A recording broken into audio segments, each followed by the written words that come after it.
Hello supitia ho jingka pha nilha pha zan pha mong pha aji zomi ai mut kona ve ngom ding ai ke thozo wa ve ngom ding i lo le suna na ami zong mi o sha da ke bong lo hen ya kan se hen na e pi jong le tunin khwa he video kan sim ke diu hen tuna video in sim diu le tunin khwa chi ni the ni khon video he supi pa kan lo la ya dia ka lo pa na go ko classmate ne hin ke ni class ma to kom je ne hin intia chu setting tam jong le to le ani to ong ka holim nan tin pi jong le ama nyaw khan na details in het no mo le intro ti sedan ma la ma self introduction hong ki pin den cha ko hong ki pat le hen den na holim to kan ne en de ti chu kan se no men din pi ang la ma phatum cha pi o hello cái pa ya na pa boy kaloi pa ma channel a hen an support ho hen lang subscriber ho hen lang an be hoi song la na ma ba na jang sang hoi za phaza an ama acha be then ani support jing tin chun ka hin tim num ki rovin chikit le kai comment ta hi tong min go bai te ka hin comment thi min go a hin tulatun ki khomanu ma comment ka khota wang hi more lang a he na kyang hi lai ka changa ka khusa le le hin ai ha lai skula kong ka apni pawai to kong ki go min na hitin chun na tuni chu really a ka chin ka enjoy ma man nin na yo na maring in nitin su parang ka gala hin na ading me ki hizong le pan ki lai ta ni ji chun na tun ma bana jang sang hoi za pha zo video an sim ding hi ji chun in support jing tin chun a chai na ring ka hin te me ka ki pa pi jong le sai bangan chun in pan han tang na go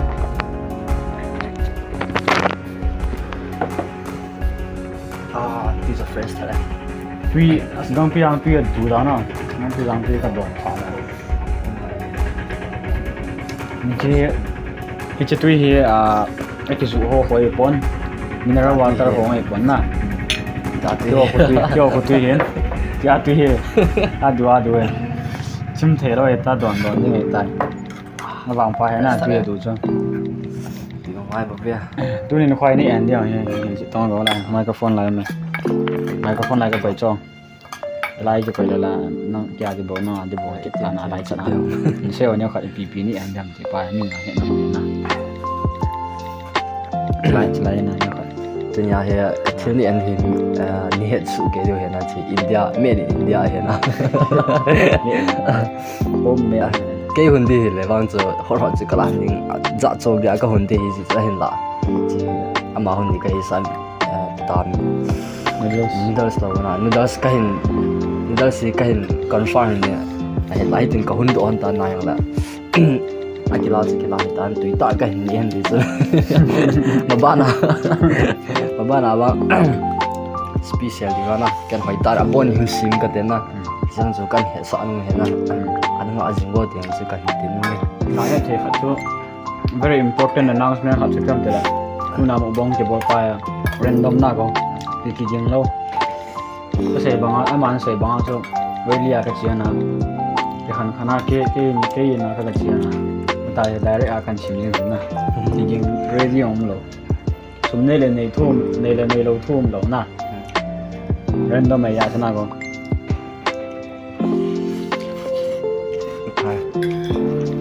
thôi chưa tuy rồi bố cho cái ready lo pa ya ready tai gun gona ai hình ne bang a ju no lo pa ho ma cha su sam ni da lo na and ready pa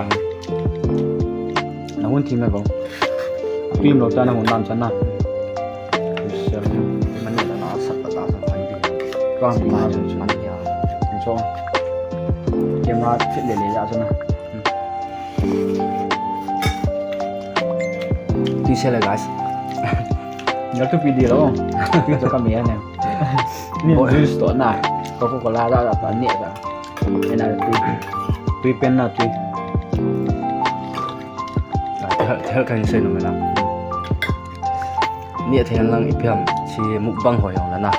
thấy tùy tổ na mẹ sang chi tùy a fresh pa na natural la pa na manjo le sun na pitiam mai sang na ho na nó tạo sao để tầm thế nó tạo sao nga pa re cho nên a thing ania nei dai na chi piam chemical action thu sang ho na chi tùy thing sa ri do ni a pa rồi pizza best Cristiano Ronaldo kon thấy tùy lạ tùy dầu xí lạ không thì là tùy chuyện natural water chú sắm thì là thì sẽ là tùy cái số kia về là benefit nếu cái sim chắp băng hoa lang sim lâu hoa yang là cái số kia về nào có tùy benefit cái số kia về nhà cho Ronaldo rồi tùy của chú sẽ về đâu chân na Ronaldo favorite PT sẽ là drinks thì tao tiền na thấy tùy ra cái long yang là tùy của mình favorite quậy chính này fan song phim hết điều này cho tùy thì phá em siêu axit nó khát tóm rồi na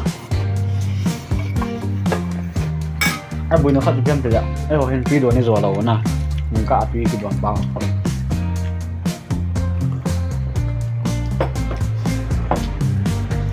thì tụi sẽ bằng số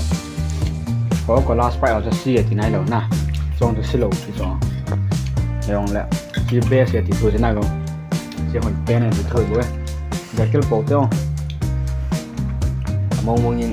imagine na tùy anh cái chỗ thôi là thấy tùy sang tùy cái hạt gió rồi đấy na cái mà hết là này na tụi này khoai hết rồi liềm tổ khăn nhẹ này không cái việc sai đây này nhẹ lên tùy là chỗ mình nhưng mà mai này tùy chỗ mình hiện là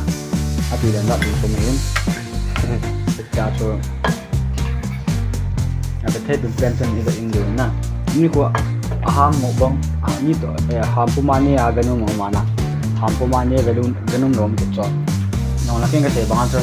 cái personal blog ở hiện nay chứ cái mà cái đấy đang ta cần xí mày miền thì chuyên bố rồi giá cái xí mà phạm chuẩn na giá cho đi tiết tiền đủ nữa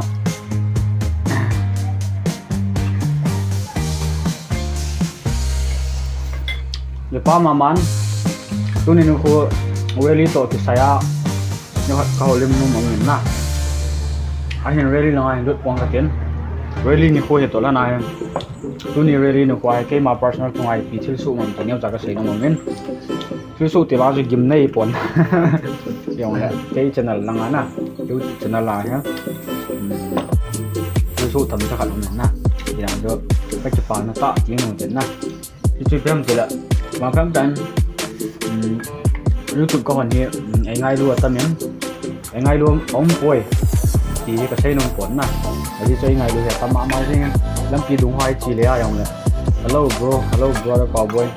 nếu YouTube channel họ có cái gì này rồi là cần support gì nha thì họ rồi là video họ thu lại nó đâu gì tập quay thì họ không xây gì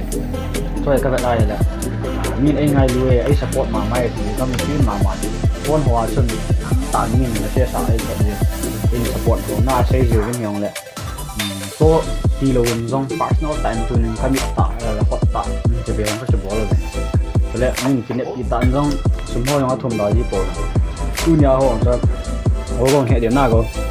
đang số thì đam mê là lấy support ngay luôn cái nào tiêu họ số tiêu họ na tạo tiền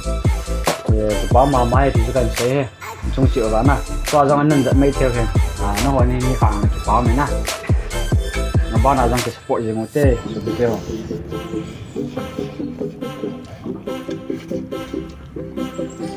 cho nên bây giờ ở chỗ bị sao na hết đại cái sự bạc bài nào có đủ rồi cái nào có đủ rồi bây giờ cho thật bao phẳng na mình cần tạo cái liều sang na tùy theo ông lớn na và cái điểm chuyện gì mà anh mà cái chuyện bài tùy đâu là cái điểm nó nổi rồi đấy hồi nay tạo ra thế nào ví dụ là tìm mua nó ra là cái gì guys cái đang tạo cái răng rồi là đây là gồm số tự đan này it's very simple na simple thật này là con chim mua na con kiểu na con tàu phong hành là con tu này trên này cái này con chỉ như này na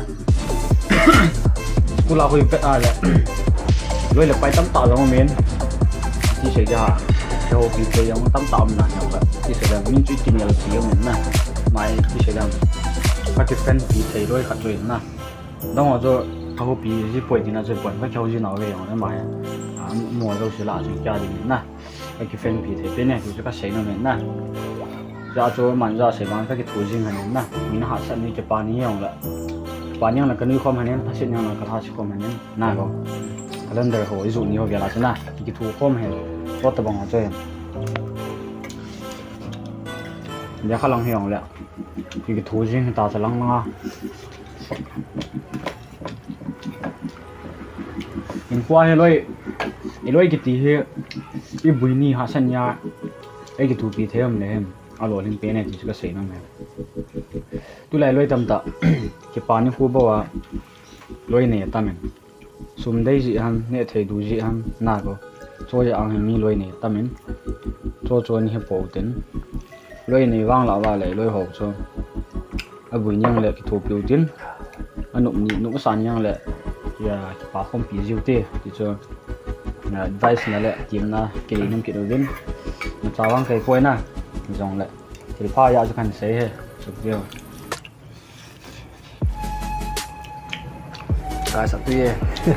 มองเลยทุกอย่างให้มานะผมเนี่ยที่มอง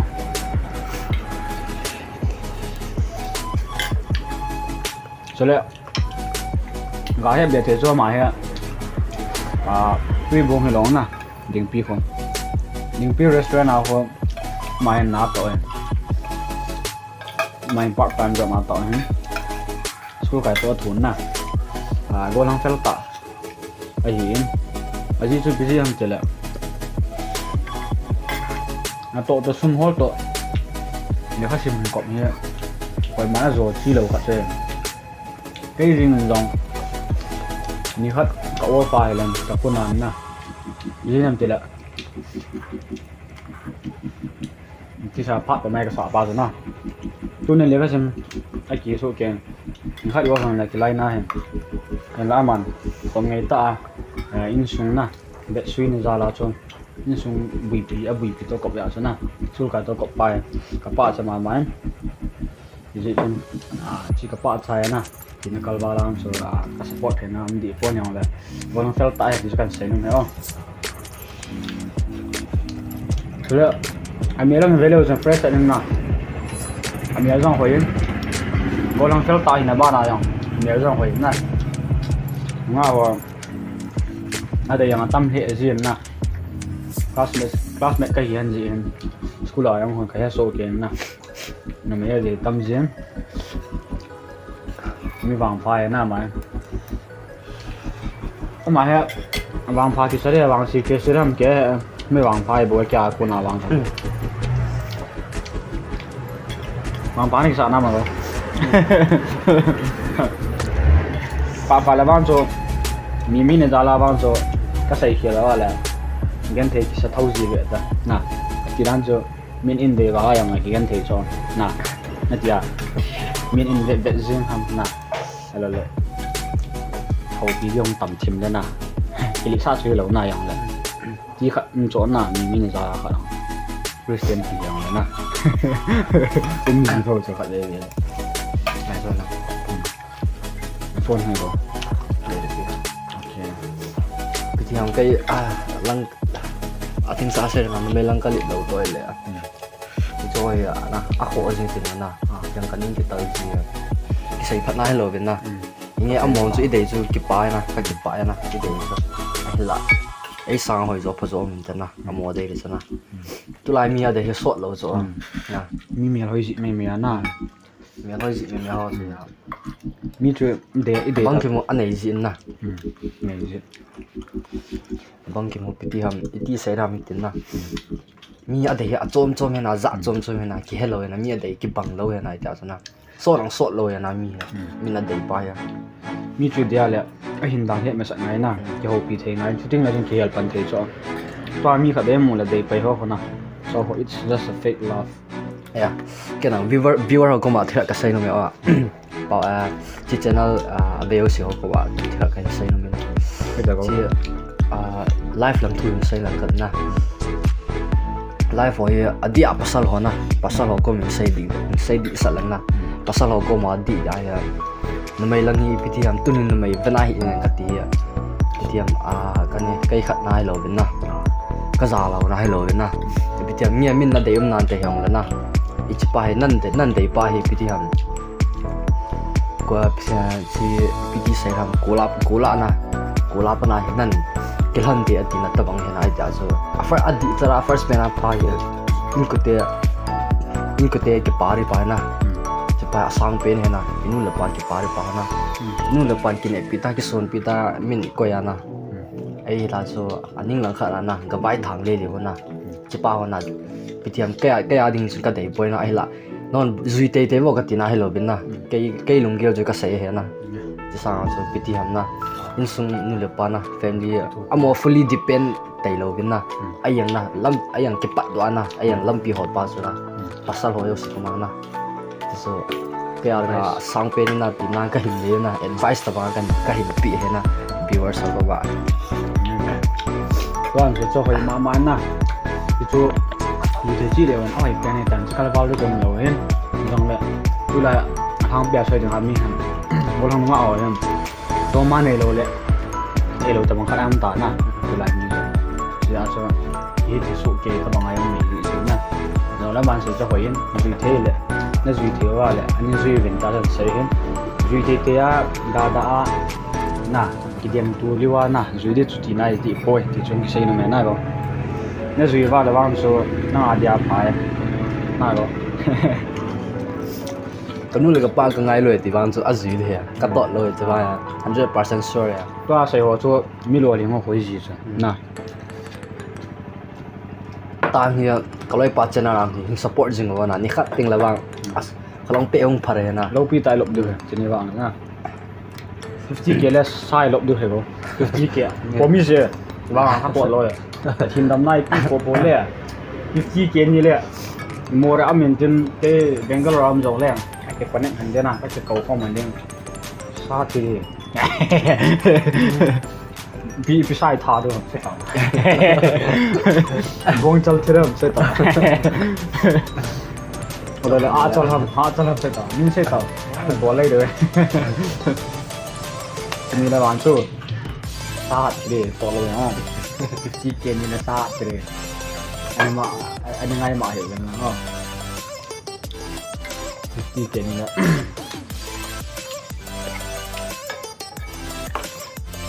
YouTube channel here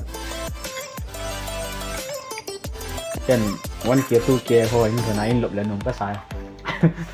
วิดีโอแล้วหนุ่มสิบสองอ่ะหนุ่มก็ใส่ยีนหลบพอแล้วตู้ตรง 3k เห็นก็หลบกันแต่วิดีโอที่นี่มูเดี๋ยวน่าลุยป้าจ้ะบางคนเช็ดจ่อย pa ta mo mai na viewers wa mo za le na 4k 3k lang na na 4k ต้องเป็นจีนนะไลฟ์วินหน่วยซาเลนนะหน่วยวิวเวอร์สซาเลนมาเชียร์ดูไลค์ดูคอมเมนต์ดูซาลาโบเห็นยังแค่ดาบอลดูเป็นไงปนไอ้สปอร์ตมันบอลลูเตะจีเห็นเว้ยก็เดี๋ยวสร้างอ่ะบันกับการบอลสอฝัลล์นะผู้กล้าที่เกลิดอยู่นะบังจุน่ะน้องต้องกับวิดีโอไม่ต้องบ้าเดี๋ยวอยากอัพโหลดให้ลบจ้ะนะวันวิสุงเขาเลยต้องจักเขานะวันวิสุงมาหนักกันอัพโหลดนะเขาเลยมีกับโหลดนะ just get one but today I can reach 3k it's all because of the viewers who look now you who watch now my video ไอ้ยังเล่นหนาตันนะยังกบฏตันนะกบฏยังเล่นบ่ดูนี่นะว่านี่ตัวมันเตะกันวอลบิงเนี่ยเนี่ยเทคิมปาทิมบาลานะไว้ลำเย็นนะกันวอลาปีguys ตัวนี้นะว่ากันเนี่ยเทเนี่ยก็เลยปั่นอาชีพมาเห็นอาโจลังมันจะคิดทัวร์นะก็โจคอมหันได้เห็นนี่รูปแบบสั่นนะก็โจคอมหันนะรูปแบบสั่นนะกันกิสิมันนะกันเนี่ยคอมหันนะบล็อกกันสิมันเห็นนะบล็อกซิมยางก็มันเราเห็นแล้วก็ไปบอกมาบล็อกซิมเตะอย่างนี้อันนั้นกิจใจสร้างที่บล็อกกิสิมเนี่ยเลยสิกิจนี้ก็เห็นจะต่อจนนะผมเดินที่ไงให้ฟันดับด่วนได้เห็นนะก็ memories นะตัวนี้ก็ไล่แค่นี้ก็โตคอมให้ตรงนี้ขัดระวังสุดบางสิ่งนี้ดิ้งจังสิ่งนี้ดิ้งประเทศภาษาเลยสิ่งนี้จึงเราชมมุนชมดีตานจังคอมนี่ก็จะเห็นให้ใช่ไหมได้เตะเลยนะ one day we will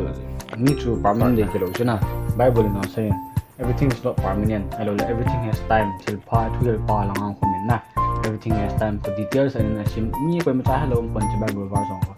สิจ้าจูตัวไอ้เก่งนี่ก็สุขมันเห็นนิ้วขันเลยจะได้จากกันแน่นอนเลยไอ้บัวท่านลายหันกับขันโดนลายหันนะจะได้กันในพรามลายตีนะครับ cái high school life ai lo la secondary life ai lo la cái này cái sự form hành lai cái lối part to school cái cái form hành lai nghĩa thì cái này form hành ai lo la cái này cái bộ form gì cái thu form gì hơn thì part thì nên ra là cái video à ha cái hình đại gì tiếng hành la cái nhà gì là xong lùng môn na ai lo la lùng hal na na go memories cái gì mấy ta thì chỉ rồi hiện sẽ nó một chút na giống lại tu luyện toàn hoàn giống cái video hành này vậy là nên enjoy video cho để ra là xong cái gì này hiện này thì giống lại anh em point này sẽ đi làm cho nó hoàn này vậy thì bao hết alo pi penin kia đình tu pi penin này dân penin na thì pi giống lại thu tâm đại sẽ điều cái nôm bể pon giống lại chân kia đình này mà cái đầu tiên trên này điểm mò cái video cái này điểm mò cái loại pan pa thu ai rồi là cái video trong sang à hệ pi sẽ nó mắm na ai rồi là viewer rồi pi vai phản nó mắm ai rồi là anh chỉ pan thu hồ tâm ta sẽ nó mắm na cái mà rồi hệ phát sau ta hệ pin cái thì cái video kan sin na nang ta ka se ba cho tu ni video ka ho lim han hi ne atam zon na ka ni an ne to ne ka ho lim han zo ya tam zon la se ba cho everybody is not same, every human beings are not same na we all are we have different personality na hindan za chum chum ni ven ji ja su ke hindan ta hem vlog ka sim ji na ji ke hindan he tiam su video ko na sim ta ven juru thang za la mo silent ta na to check ta alo la tung lo khaban check tan ne la ke chana duru thong tan ma let's get started til a chen chana tip chala ni ta na kya chela ye tu chana khan phat ni ni na chui he ti ka sei no me na yam tu pi be se pon kai vlog he kai ma entertain na to na han nei ve pi ju he je kai ka ke pa na chana to le em jang kan in video thì gã xây kiện liền hàng xe lô năng sọt tán trên video thế nên để ngang là vai là qua cần xe nên chụp bị khẩn thêm na thêm từ là cái tiền ba xã sum YouTube ai muốn thấy vào đấy này thay cho gã hồ orphan hồ hay ông lại in cái thủ video ấy chứ nhưng khi ta này support được mình na thì là sum cam mình thấy rằng chỉ cần làm ngang là vậy thì chỉ first income này quay mà đang đi hàng lâu thì gam sum vào mấy thay quay điểm vàng kia là đầu giống mấy thay cái thủ video na sum mai sang gộp ham sang sinh yang như amul jiu về na cái hiện đại này thì giờ chỉ sang gộp sang sinh giờ thì bị chốt bị thiếu không thì giống kinh nghiệm tuổi đấy tam kia đi thì chú kiến làm càng ngại là lên chỉ thil pha ball được rồi nhưng chỉ thil pha can ball thế này cho nó ho support này càng ngại cho mà bắn na nó ho bây giờ mình trả cái hiệp bôi thì chú cái sẽ nó mình tin nếu trả cái sẽ nó mình tin na sẽ khi làm này cái ngày đầu một tiên tôi lấy phá trên chân gen ra cái sẽ cho mình phát lâm lối phản cái là tàn nó trên này mày tàn na chơi Chính xác ạ.